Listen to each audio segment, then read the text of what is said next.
Hey, what's going on, guys? It's Michael here at E3 with MMOBomb.com. We are here at the Obsidian Entertainment booth talking with Rich here. Rich is the project director on Armored Warfare. Rich, how are you doing today? Doing good, thanks. It's been a lot of fun here at E3 today.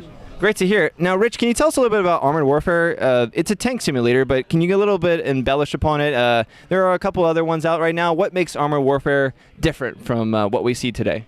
Yeah, that's a great question. So, Armored Warfare is all about tactical shooting with modern military vehicles. And so when I say modern military vehicles, I mean the latest, greatest that have been rolled out that you'll see on TV, that you've seen in the battlefield.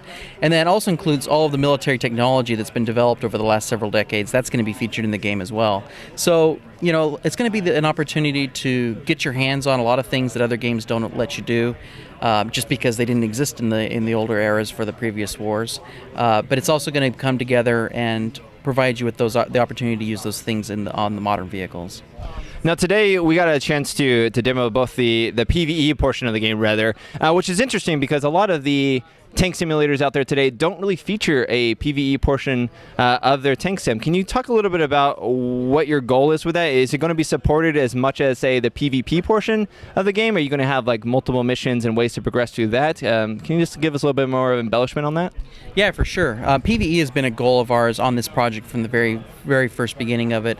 It's not like we didn't sit there like, well, maybe we should add on PvE. It's like when we start talking about this project, this is a team versus team PvP game, and it's a cooperative player versus AI experience. And we intend for both of those modes of gameplay to be fully supported and a fully robust experience. So a player who's not interested in maybe the pressure or the competitive nature of PvP should be able to still enjoy Armored Warfare with the PvE side of it. And that includes full progression, full unlocking, customizing, and moving through the game, just like as if they were playing PvP.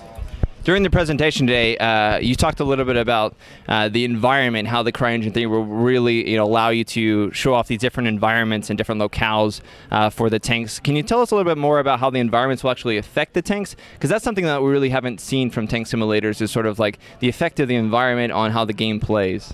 Yeah, that's a great subject.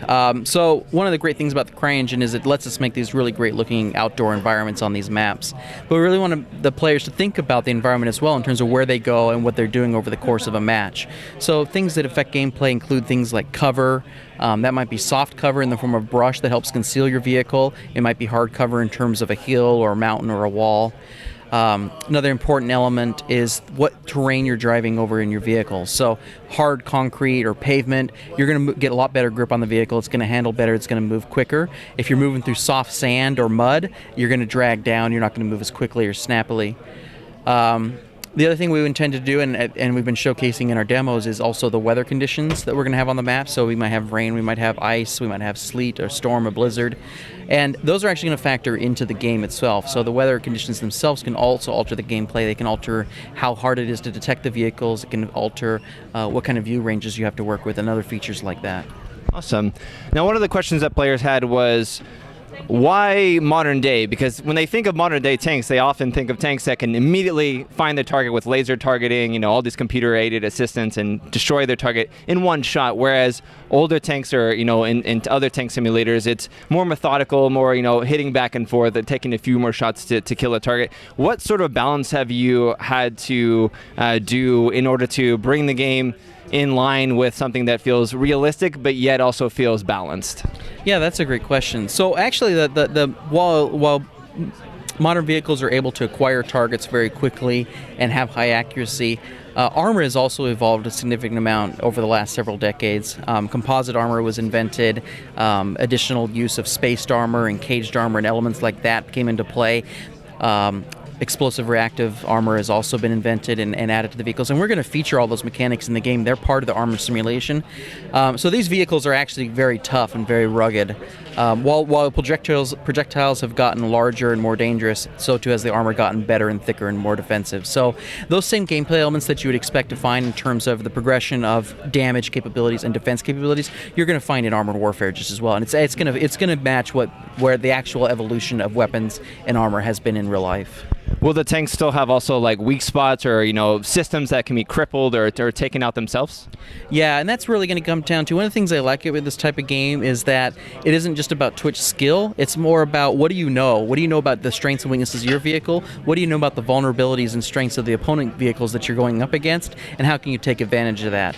That coupled with map awareness is really what makes this a strategic game, a tactical shooter, and not just how fast can you run around the corner and headshot someone. So all that knowledge that players can collect over the course of playing the game is going to factor into how successful they are. And weak points in enemy vehicles is definitely a key part of that. We've been shown a couple of different types of tanks available in Armored Warfare. Can you kind of talk a little bit more about what styles of tanks players can engage in and sort of the types of gameplay that are present with those styles of tanks?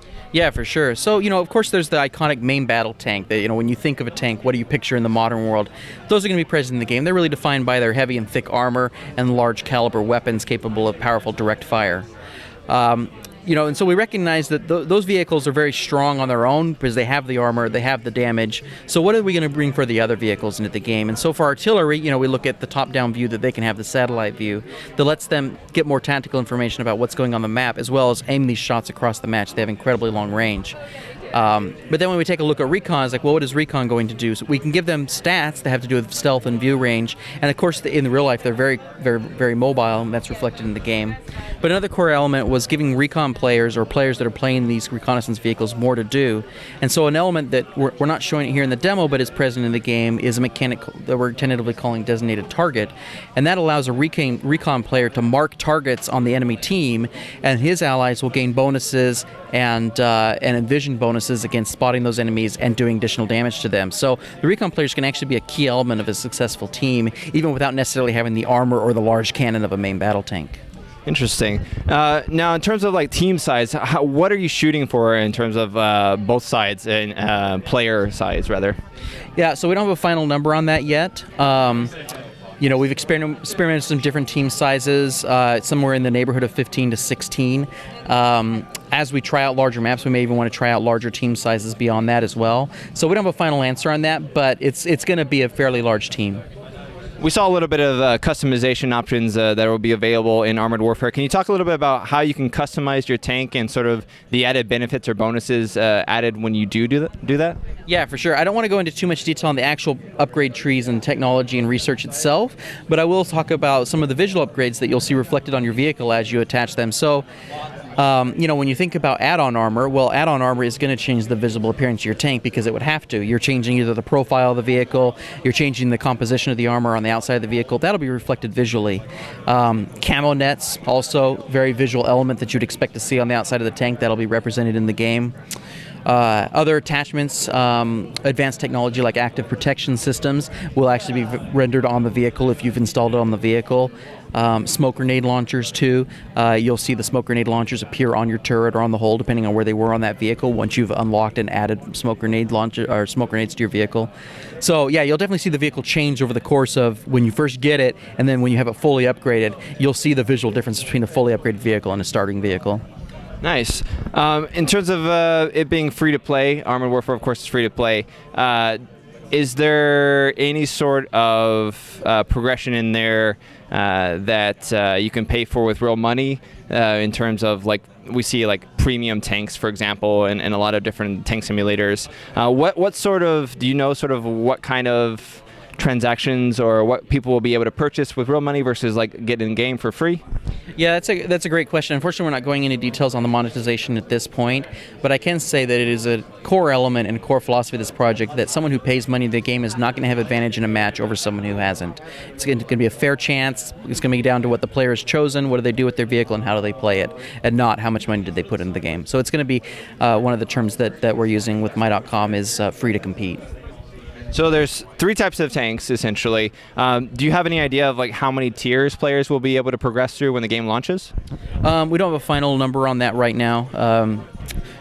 There is an initial set of vehicles that will go up to a certain tier, and then we intend to introduce additional tiers in the future, but I can't give anything about that. Understandable. And of course, beta dates, release dates, do you have any idea of when the game is scheduled to begin? Unfortunately, no dates just yet. All right. Well, I appreciate you coming out here and talking with us about Armored Warfare, and we look forward to finding out more about it soon, rather. Yeah, appreciate it. Michael, it's been great. Thanks a lot. Thank you. Appreciate it.